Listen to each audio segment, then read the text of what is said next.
Weston Goldstein stole $4 million worth of Apple products from his employer. Reselling all of it got him about $1 million. Do that math for a second. Because Weston apparently never did.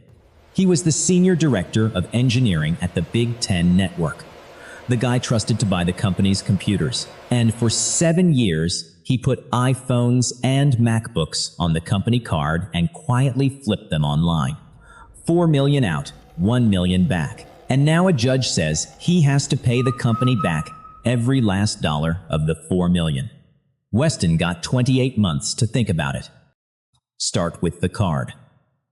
Weston was 48, and his title at the Big Ten Network was Senior Director of Engineering.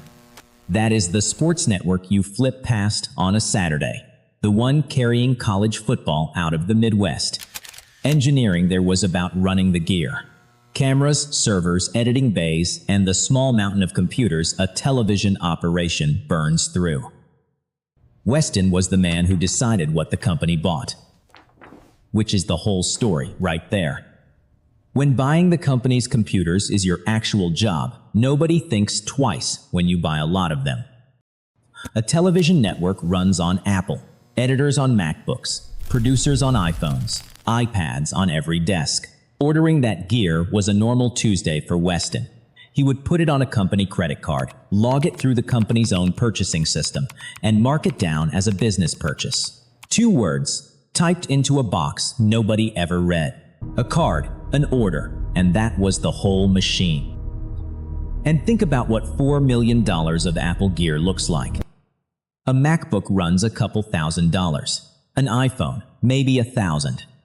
To reach $4 million, you are talking about thousands of devices over those years. An entire warehouse worth of sealed white boxes, ordered a batch at a time, so no single order ever looked strange.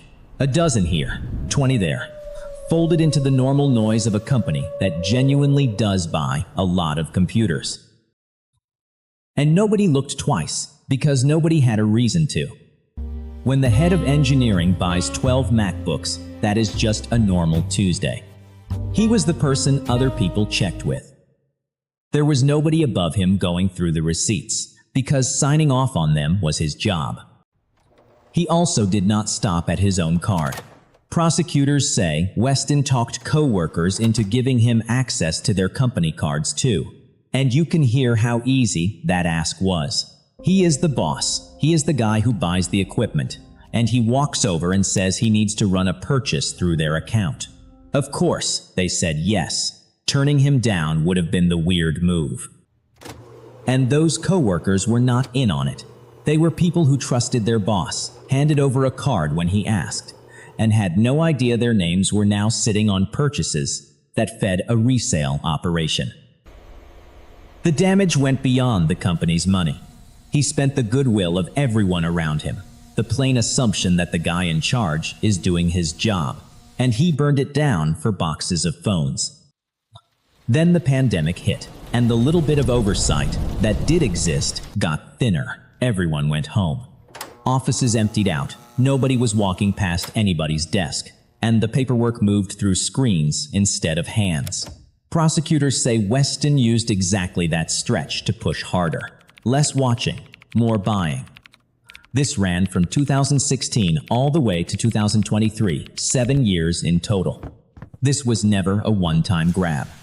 He kept ordering Apple products he had no intention of ever plugging in, year after year, until the theft was just part of his routine. Weston showed up, ordered gear, sold gear, and went home, over and over, through raises and reviews and holiday parties, while the network kept handing him the keys because he was the person you hand the keys to. Because the gear was never for the network. As fast as it came in, Weston moved it back out and onto the internet. Court records say he sold it on eBay and on Mercari, and offloaded a chunk through a reseller out in Pennsylvania that dealt in Apple devices. This belonged to your mother. Some of it he just handed to family. Every one of those gifts was a company asset with a paper trail leading straight back to his login. Boxes of iPhones and MacBooks, bought with a company card, gone before anyone at the network ever saw them. The gear went out fast. Selling it was a different story. $4 million of Apple products left the door, and reselling all of it got Weston about $1 million back. He recovered around a quarter of what he stole, which, if you have ever tried to sell a used laptop, will not surprise you. Apple gear loses value the moment the box is open, and Weston was not walking into a store with a receipt. Stolen and gray market gear moves at a fraction of retail. Buyers on resale apps want a deal. A fence wants his own cut, and a MacBook with no clean paperwork is worth less again. Weston was selling at the bottom of every one of those transactions, clearing out MacBooks like a man emptying his garage before a move. $4 million of retail value, ground down to about $1 million in cash, one discounted sale at a time. So the network was down $4 million, and Weston, the master thief at the center of it, had turned that $4 million into about $1 million. He took all the risk of the theft and kept only about a quarter of what he stole. Every single one of those purchases had his name on it. The card was his. The purchasing record was his. The login that typed business purchase into the system was his. The trust that let him buy whatever he wanted, with nobody looking over his shoulder, also created a permanent record of every order he placed. He was generating the evidence himself on company servers for 7 years. So where did the $1 million go? Weston did not exactly retire on it. Prosecutors laid out where the money landed. About $630,000 went on ordinary personal spending. Restaurants, shopping, cars, the usual. It was ordinary stuff, a man funding a nicer life on the network's dime. And then, about $470,000 went somewhere else. If you are enjoying this one, hit subscribe. I dig up a new one of these every week. That $470,000, according to Weston, went to a person who was extorting him. He had started a relationship with somebody online, and by his account, that relationship turned into a shakedown.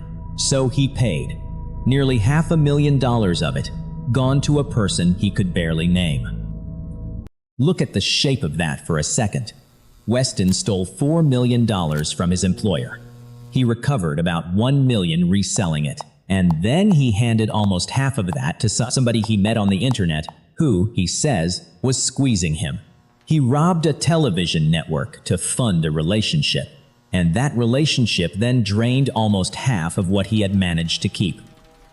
The thief got out-thieved by his own online romance. I don't know what Weston told himself through all of it. Somewhere in there is a man staring at a phone, wiring stolen money to an extortionist, while the original $4 million he had risked his whole career for was already mostly gone. In the end, he walked away with almost none of it. The catch, when it came, was not clever. It did not need to be. Weston had spent 7 years writing the case against himself, one purchase order at a time. For a long while, the buying just blended in. A network expects to replace laptops. Phones die. Editors need faster machines. But the numbers kept climbing past anything the real work could explain. And once someone finally lined up what was ordered against what was ever used, the gap was enormous, and it all pointed one direction. The FBI took it from there. A fraud case built on a company's own purchasing records is about as clean as these get. Every fake business purchase was a document. Every document had Weston's name and a date. He had done the investigators' work for them thousands of times and mailed himself the receipts. The charge was wire fraud.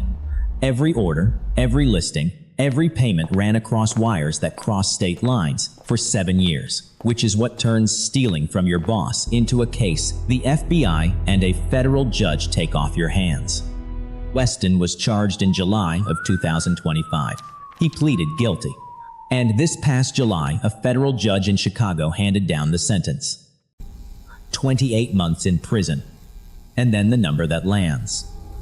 He was ordered to pay the Big Ten Network back the full amount he stole, just over $4 million in restitution, even though reselling it had only ever netted him about $1 million. That restitution order records what Weston owes. Whether the company ever sees a dollar of it is another matter. He netted about $1 million and spent it down to nothing. So the $4 million follows him out of prison, a debt bolted to a man with no gear, no money, and a felony where a career used to be. Run that ledger one more time.